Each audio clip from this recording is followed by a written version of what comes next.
यही है कि जो पेपर का डिफ़िकल्टी लेवल आया है वो इतना अनसर्टेन पेपर ना हो करके, और एक सर्टिफाइड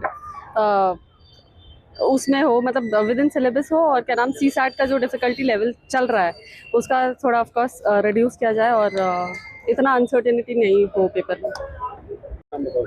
मेरा नाम अयाज चौहान है। मेरा तीसरा अटेम्प्ट था 2026 वाला। और इसके अंदर जैसे कि भाई सभी को पता है कि बहुत टफ पेपर बना था इस बार, और जैसे कि ट्रेडिशनल पैटर्न रहा है यूपीएससी का, वैसा पेपर इस बार बना नहीं था। और काफ़ी चीज़ें आउट ऑफ सिलेबस आई थी, मतलब ऐसे बोल सकते हैं कि जो मेंस के प्री में पूछे गए थे। और बोलना यह है कि जिसका लास्ट अटेम्प्ट था उसने तो लास्ट अटेम्प्ट अपना खो चुका है। जिसका फर्स्ट अटेम्प्ट था वो बिल्कुल होपलेस हो चुके हैं कि वो अपनी तैयारी कैसे करे। यूपीएससी ये बोलता है कि एक यूपीएससी की प्रिपरेशन सेल्फ स्टडी के थ्रू करी जा सकती है, लेकिन जिस तरीके का पेपर आया है ये कोचिंग कल्चर को बहुत ज़्यादा प्रमोट कर रहा है। तो कम से कम एक यूपीएससी एक ऐसा कंक्लूजन पे आए, या एक जो पूरा कमीशन है वो एक इस कंक्लूजन पे आ जाए कि जो सीसेट से रिलेटेड दिक्कत है, सीसेट से रिलेटेड दिक्कत जो इंजीनियरिंग बैकग्राउंड है, जो मैथमेटिकल बैकग्राउंड है, उन्हें एक एज मिल जाता है। और जो विलेज रिमोट एरिया से आते हैं हिंदी मीडियम के जो स्टूडेंट्स हैं, उन्हें इस चीज़ को एक ये क्वालिफाइंग पेपर है, उनके लिए डिस्क्वालिफाइंग पेपर हो चुका है ये। और ऐसे कई सी और डिमांड्स है। और अगर आज हम यहाँ पे मास गैदर करे हैं, और अगर आज भी ये नहीं मानते या रिकॉग्निशन नहीं मिलती इस चीज़ को, तो इससे भी जो भी आगे होता है वो उसके कॉन्सिक्वेंसेस देख। मेरा नाम राम है। राम सर, आज आप लोग जो यहाँ पे प्रोटेस्ट कर रहे हैं, क्या मांगे हैं और किन वजह से किया जा रहा है? सर, अभी आपने देखा होगा कि यूपीएससी का जो प्री का एग्ज़ाम हुआ था उसमें पेपर का जो लंदीपन है वो आप चेयरमैन के मुंह से सुन लिए होंगे। अब हमें ऐसा, क्योंकि हम यहाँ पे कई सालों से प्रिपरेशन करते हैं, अपने घर के पैसे बर्बाद करते हैं, टाइम बर्बाद करते हैं, और अगर अनएक्सपेक्टेड पेपर ऐसा देंगे जो सिलेबस से भी मैच ना करे, जो सिलेबस में है उससे हट के क्वेश्चन अगर रखेंगे तो फिर सिलेक्शन नहीं होगा। फिर सिलेक्शन तुक्के बेस पे होगा, मतलब लक बेस पे होगा।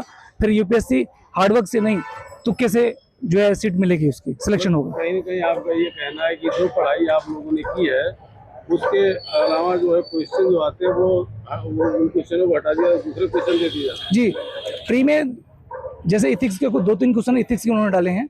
इथिक्स का ऑलरेडी एक मेंस में पेपर है, जीएस का जो 4th पेपर है वो इथिक्स का पेपर है। तो ऐसे क्वेश्चन आप डालोगे जो कि प्री के सिलेबस में है ही नहीं, और फिर आप लेंदी देख रहे हो, आप सीधे 56 पेज का पेपर बना रहे हैं 2 घंटे के लिए, एक क्वेश्चन एक पेज में बना रहे हैं। आपको टफ करना है, ठीक है, कर दीजिए, कोई दिक्कत नहीं है, बट सिलेबस से रखिए। और हमारी जो डिमांड्स हैं इसी बेस पे हैं कि आपने जो प्रोविजनल आंसर की निकाली है वो फाइनल आंसर की होना चाहिए, और उस फाइनल आंसर की में ये बताइए कि कौन से क्वेश्चन का कौन सा सोर्स है, कौन सी बुक से आपने इस क्वेश्चन को उठाया है। कम से कम हमें तो पता हो चले अगला एग्जाम में तैयारी करने के लिए कि हमें कौन सोर्स से पढ़ाई करनी है, कौन से सोर्स को पढ़ाई नहीं करनी है। पहली डिमांड। दूसरी डिमांड ये कि जो पेपर में इरेगुलरिटीज़ हैं वो सही की जाए। ऐसा अनएक्सपेक्टेड पेपर आप नहीं रख सकते जो एआई बनाता है। अगर आप ऐसे नॉलेज लेस पेपर बनाएंगे तो फिर तो तुक्के मार के ही बच्चे निकालेंगे, फिर आपको अच्छे आईएएस नहीं मिलेंगे। तीसरी डिमांड हमारी ये है कि सीसेट या तो पूरी तरह से हटा दी जाए, जिसमें बासवान कमेटी ने तो रिकमेंड किया था कि ऑप्शनल भी हटाया जाए, बट यूपीएससी चेयरमैन या डिप्टी मिनिस्टर को ये समझ में नहीं आता है कि ऑप्शनल में और सीसेट की वजह से कितना डिस्क्रिमिनेशन होता है पूरे सभी एस्पिरेंट्स के साथ में। अगर आप लोगों को प्रोटेस्ट करने के बाद भी आप लोगों की अगर डिमांड नहीं पूरी की जाती, मांग नहीं पूरी, तो फिर क्या करेंगे इसके आगे? सर देखिए, प्रोटेस्ट तो हम करेंगे, अभी स्टार्ट कर रखे हैं, अभी हम यहाँ कर रहे हैं। अगर वो नहीं मानेंगे बहुत जल्दी हम इनके डीओपीटी मिनिस्ट्री और यूपीएससी दोनों को घेरेंगे। सर, एक बार नाम बताओ। मेरा नाम अभिषेक सिंह है। अभिषेक जी, आज आप लोग प्रोटेस्ट कर रहे हैं यूपीएससी को लेकर के, क्या मांगे और क्या हो जाए? हमारी बस बहुत सिंपल मांग है कि यूपीएससी जो है देश के युवाओं के साथ जो है गेम खेलना बंद करे। जो पेपर एआई बेस्ड पे बना रहे हैं, अगर आपको एआई बेस्ड पे पेपर बनाना है तो आप रोबोट का ऑफिसर बना लो। आप जिस तरह जो है पेपर बना रहे हैं इस बार का अनप्रिडिक्टेबल, यहाँ इस देश में पेपर लीक हो जा रहा है, लेकिन यूपीएससी अपना सिलेबस नहीं लीक कर पा रहा है। तो मेरे कहने का मतलब ये है कि डीओपीटी चेयरमैन सर से भी हमारी मीटिंग हुई है।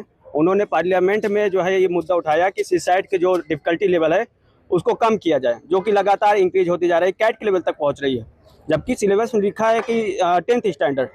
तो इस चीज़ को लेकर जो एआई जनरेटेड पेपर जो इस बार यूपीएससी ने किया है, 1 साल युवाओं का जो है भविष्य खत्म कर दिए। जो बच्चे 10 बाई 12 कमरे में बैठ के पढ़ रहे हैं उनके साथ क्या न्याय कर रहा है यूपीएससी। अगर यूपीएससी नहीं सुधरेगा तो हम यूपीएससी का घेराव करेंगे। डीओपीटी चेयरमैन सर से फिर से हम लोग मुलाकात